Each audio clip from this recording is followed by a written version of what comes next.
रतन टाटा का जन्म 1937 में जाने-माने पारसी टाटा परिवार में हुआ।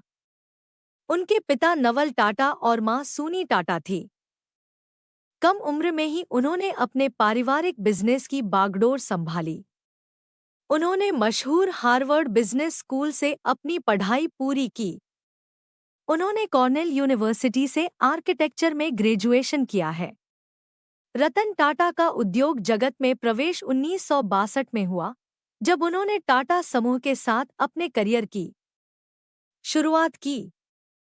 वे टाटा स्टील के जमशेदपुर प्लांट में श्रमिकों के साथ काम करने लगे।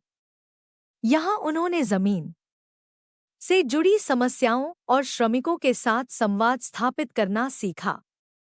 इससे उन्हें यह समझने में मदद मिली कि व्यवसाय केवल लाभ के लिए नहीं होता, बल्कि उसमें उन लोगों की भी भागीदारी होती है जो उस व्यवसाय को जमीन से खड़ा करते हैं।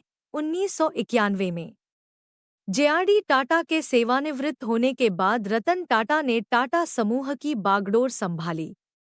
उस समय टाटा समूह कुछ पारंपरिक और सुरक्षित व्यवसायों पर ध्यान केंद्रित कर रहा था, लेकिन रतन टाटा की सोच अलग थी। वे समूह को वैश्विक मंच पर लेकर जाना चाहते थे। उनके नेतृत्व में टाटा समूह ने अनेक नवाचार किए और नए क्षेत्रों में विस्तार किया। रतन टाटा के नेतृत्व में समूह ने टेटली 2000, जगुआर लैंड रोवर 2008 और कोरस 2007 जैसी बड़ी अंतर्राष्ट्रीय कंपनियों का अधिग्रहण किया।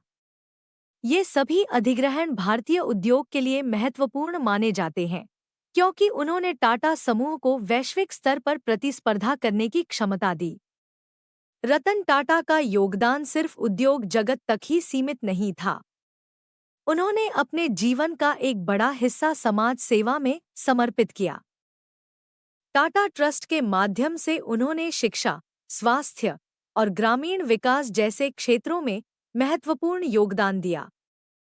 टाटा ट्रस्ट भारत के सबसे बड़े परोपकारी संस्थानों में से एक है और रतन टाटा ने इसे समाज में सकारात्मक बदलाव लाने के लिए महत्वपूर्ण उपकरण के रूप में देखा।